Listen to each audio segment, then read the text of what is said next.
Assalamualaikum warahmatullahi wabarakatuh. Perkenalkan, kami dari kelompok 8. Di sini kami akan membahas tentang karya tulis ilmiah. Kelompok 8 ini beranggotakan 1. Eriza Trisativa dengan NPM 2217051159. Kedua, Chandra Wijaya dengan NPM 2217051020. Ketiga, ada Muhammad Hildan Alfaris dengan NPM 2217051077. Keempat, ada Muhammad Rizky Wira Akbar dengan NPM 2217051072. Yang kelima, ada saya sendiri yaitu Teresia Tri Octavia dengan NPM 2217051111. Selanjutnya, di sini ada 6 pokok bahasan yang pada hari ini akan kami bahas. Yang pertama itu ada pengertian dari karya ilmiah sendiri. Yang kedua ada kegunaan dari karya ilmiah. Ketiga, ciri-ciri karya ilmiah. Keempat, struktur karya ilmiah. Kelima, ada jenis-jenis karya ilmiah. Dan juga keenam, ada langkah-langkah dalam menulis karya ilmiah. Untuk materi yang pertama itu akan disampaikan oleh Muhammad Hildan Alfaris. Assalamualaikum warahmatullahi wabarakatuh. Nama saya Muhammad Hildan Alfaris dengan NPM 2217051077 akan membacakan bagian saya dari hasil kerjasama kelompok 8 yang dimulai dari pengertian karya ilmiah. Pertama-tama, apa itu karya ilmiah? Karya ilmiah adalah karya tulis yang berisi penjelasan tentang suatu pembahasan atau hasil penelitian yang telah dilakukan secara ilmiah oleh seorang penulis atau peneliti. Dapat juga diartikan sebagai karya tulis yang sengaja dibuat untuk memecahkan suatu masalah. Biasanya juga karya ilmiah ini berisi mengenai fakta, data, serta solusi mengenai isu yang diangkat. Ada juga pengertian karya ilmiah menurut para ahli. Yang pertama adalah menurut Broto Wijoyo. Menurut beliau, karya ilmiah adalah karangan ilmiah yang menyajikan fakta dan ditulis dengan metode penulisan yang baik dan benar. Lalu, yang kedua adalah menurut Eko Susilo. Menurut beliau adalah suatu tulisan atau karangan yang didapatkan sesuai dengan sifat keilmuannya dan didasari dari berbagai hasil pengamatan, penelitian, dan peninjauan terhadap bidang ilmu tertentu, yang disusun menggunakan metode tertentu dengan memperhatikan sistematikan penulisan yang baik serta dapat dipertanggungjawabkan keilmiahannya. Lalu yang ketiga adalah menurut Dr. Andes Toto Juroto dan Dr. Bambang Supriyadi. Menurut mereka adalah serangkaian kegiatan penulisan yang berlandasan pada hasil penelitian yang disusun secara sistematis mengikuti metodologi ilmiah yang bertujuan untuk mendapatkan jawaban dari suatu permasalahan. Lalu selanjutnya adalah kegunaan dan tujuan penulisan karya ilmiah. Pertama-tama, kegunaannya karya ilmiah itu untuk menghasilkan pengetahuan baru yang berguna bagi masyarakat di dunia akademik. Dengan mengumpulkan, menganalisis, dan mempresentasikan data dengan metode yang baik dan benar, para ilmuwan dapat meningkatkan pemahaman tentang suatu fenomena tertentu dan diharapkan dapat menghasilkan penemuan baru yang dapat menjadi suatu pemecah masalah. Lalu ke poin-poin tujuan karya ilmiah. Poin pertama adalah menyampaikan hasil penelitian secara jelas dan akurat kepada orang lain dalam komunitas akademik. Yang kedua adalah membantu pengujian hipotesis yang telah diajukan dalam penelitian sebelumnya. Yang ketiga, memberikan dasar untuk penelitian lanjutan di masa depan. Keempat, melatih keterampilan dasar dalam melakukan penelitian. Dan yang terakhir adalah karya ilmiah bisa menjadi wahana untuk melatih ide dan sebagai pembuktian dalam menghadapi dan memecahkan masalah. Selanjutnya dari bagian saya adalah ciri-ciri karya ilmiah. Ciri-ciri karya ilmiah ini memiliki beberapa poin. Yang pertama adalah menggunakan kaidah keilmuan. Ini bertujuan agar menjadi takaran seberapa ahli peneliti dalam bidang keilmuannya. Yang kedua adalah menggunakan bahasa baku, bertujuan untuk pembaca agar mereka dapat memahami maksud dari karya ilmiah tersebut. Yang ketiga adalah bersifat objektif. Jadi, karya ilmiah ini harus berdasarkan fakta dan data yang diperoleh dari analisis penulis. Keempat adalah tidak ambigu, agar pemahaman secara detail dengan memakai bahasa yang membingungkan dan mudah dipahami, dan juga tidak menimbulkan konflik dalam arti dari kata yang terdapat di dalam karya ilmiah tersebut. Lalu kelima adalah bersifat dekoratif, menggunakan istilah yang memiliki satu makna dan melakukan penelitian secara logis dengan kecermatan penelitian yang tinggi. Lalu yang terakhir adalah menggunakan kalimat efektif, agar pembaca dapat dengan mudah memahami maksud dan tujuan dari karya ilmiah tersebut. Dan juga dengan kalimat efektif, kita juga bisa dengan mudah membaca dan memahami maksud dari karya ilmiah yang kita buat, agar karya ilmiah tersebut dapat menjadi referensi untuk kita membuat karya ilmiah lainnya pada kedepannya. Sekian dari bagian saya, mohon maaf jika ada kesalahan. Saya ucapkan terima kasih. Wassalamualaikum warahmatullahi wabarakatuh. Assalamualaikum warahmatullahi wabarakatuh. Perkenalkan, nama saya Muhammad Rizky Akbar dengan NPM 2217051072. Selanjutnya, saya akan menjelaskan mengenai struktur karya ilmiah. Yang pertama, terdapat halaman judul atau cover halaman.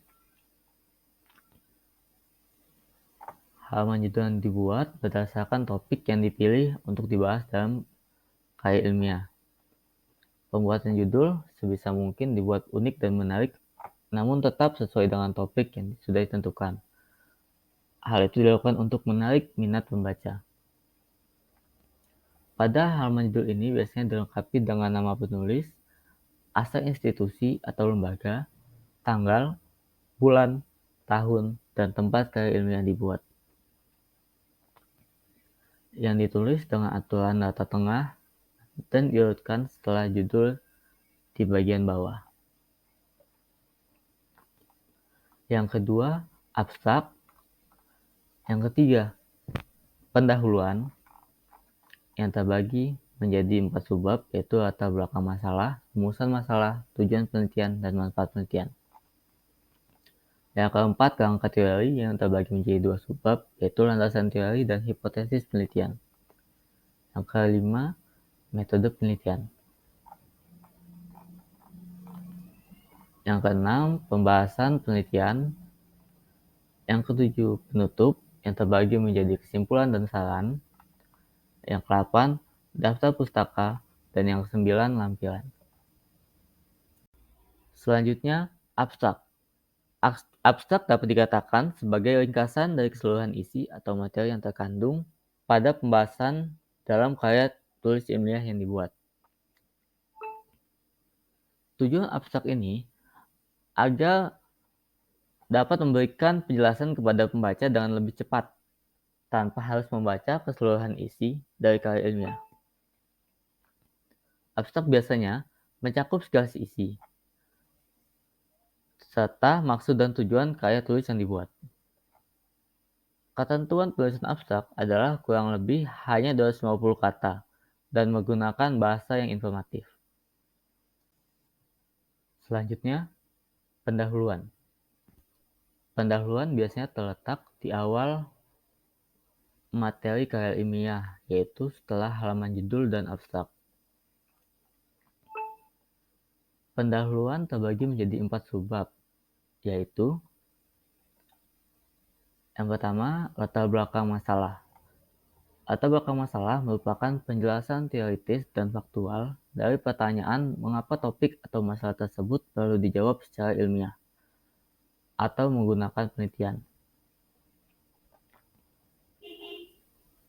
latar belakang harus dijelaskan secara singkat, jelas, dan logis. Yang kedua, rumusan masalah. Rumusan masalah merupakan pertanyaan yang muncul dari latar belakang masalah. Selain itu, masalah dalam penelitian seringkali berkaitan dengan masalah operasional. Yang ketiga, tujuan penelitian. Tujuan penelitian dalam karya ilmiah dapat diartikan sebagai uraian singkat mengenai tujuan yang ingin diwujudkan ketika penelitian tersebut dilakukan. Dan yang keempat atau yang terakhir, manfaat penelitian. Manfaat penelitian biasanya berisi tentang keunggulan dan kontribusi yang didapat dari hasil karya ilmiah. Kemudian yang selanjutnya akan dibacakan oleh saya, Eriza Trisativa, dengan NPM 2217051159 yang membahas tentang kerangka teori. Di dalam kerangka teori terbagi menjadi 2 subbab, diantaranya yaitu yang pertama landasan teori dan yang kedua hipotesis penelitian. Yang selanjutnya metode penelitian. Ada 2 macam metode penelitian, yaitu yang pertama metode kualitatif. Metode kualitatif adalah metode yang berfokus melakukan analisa secara deskriptif terhadap suatu masalah. Kemudian yang kedua metode kuantitatif. Metode kuantitatif adalah metode penelitian yang lebih berfokus dengan analisa terhadap angka, tabel, dan statistik. Kemudian yang selanjutnya pembahasan. Pembahasan penelitian memuat tentang penjelasan dari rumusan masalah, tujuan, manfaat, kerangka teori, dan metode penelitian. Adapun pembagian yang perlu dijelaskan antara lain, yang pertama, gambaran umum objek penelitian, kemudian yang selanjutnya deskripsi hasil penelitian, kemudian pengujian hipotesis, dan interpretasi hasil pengujian hipotesis. Assalamualaikum warahmatullahi wabarakatuh. Perkenalkan, nama saya Chandra Wijaya dengan NPM 020. Di sini saya akan menjelaskan tentang bagian penutup. Penutup dibagi menjadi 2 subbab, diantaranya yaitu yang pertama kesimpulan. Pada kesimpulan ini memuat pendapat atau argumen dari karya ilmiah yang telah dibuat oleh peneliti atau penulis. Atau bisa berarti juga kesimpulan merupakan sebuah ringkasan yang biasanya ditulis di bagian akhir dalam sebuah karya ilmiah. Yang kedua adalah saran. Pada bagian ini, penulis dapat memberikan saran berupa pesan-pesan. Ini bertujuan untuk mengarahkan peneliti lainnya yang hendak melakukan penelitian yang sama sehingga dapat berjalan dengan lebih efektif.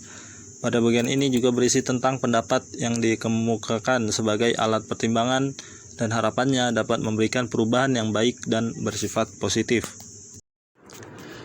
Kemudian terdapat bagian daftar pustaka.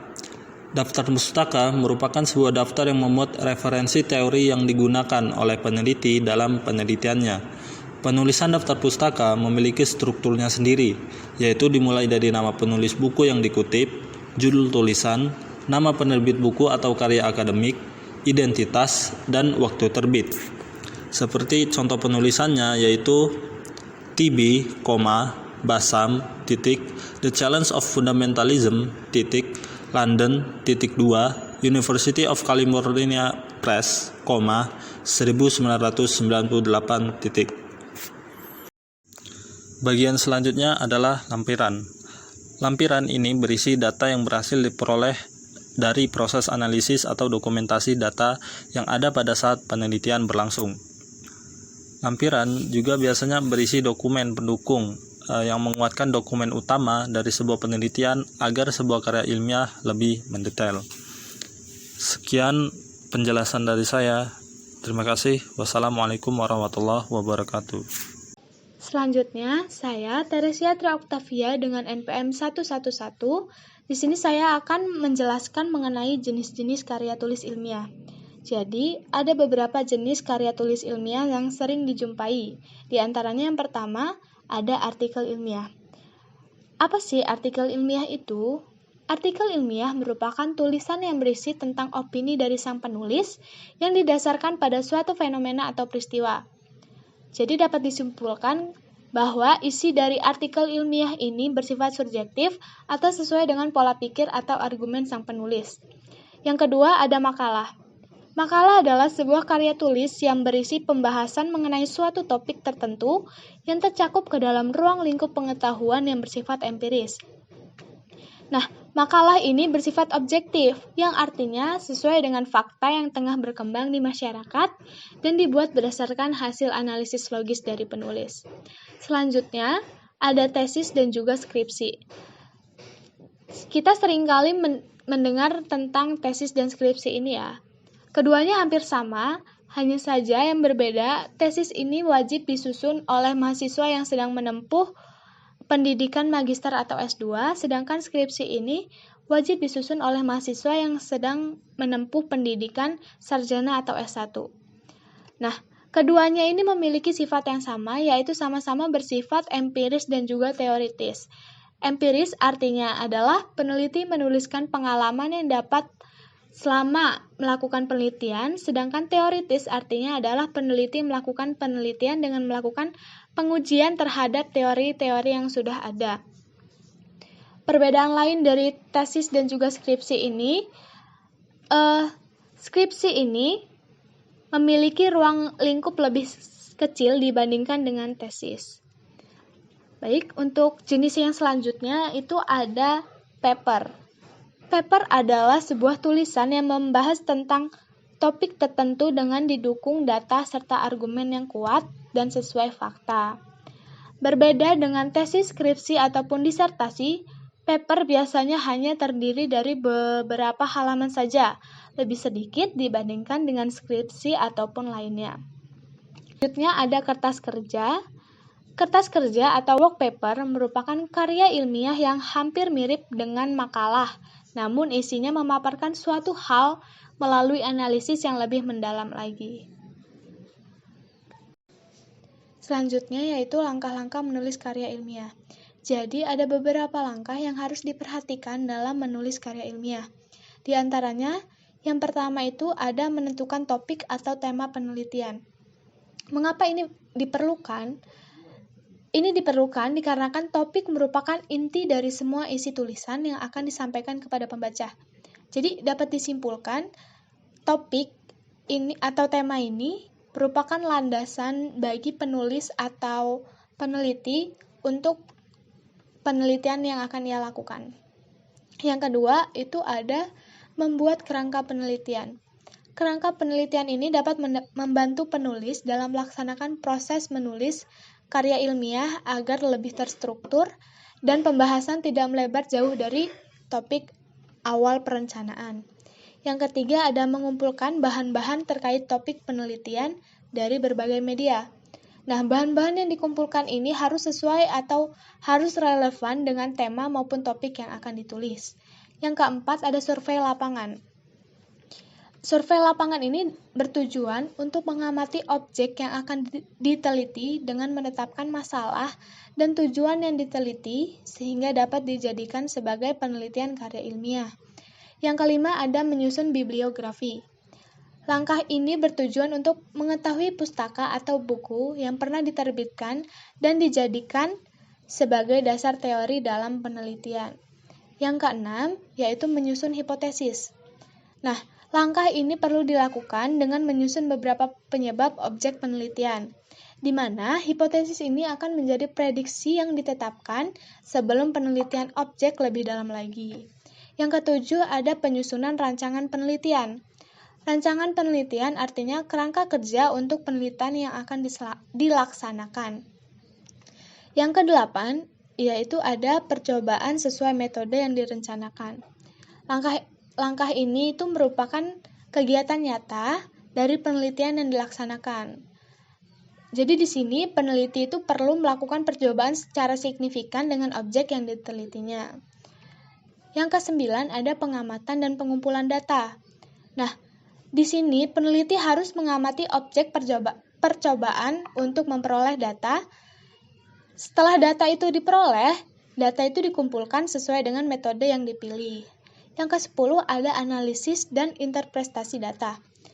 Langkah ini selanjutnya, peneliti melakukan analisis serta interpretasi hasil pengamatan untuk memperkirakan yang akan terjadi dari hasil mengamati dan mengumpulkan data yang kita kumpulkan di atas tadi.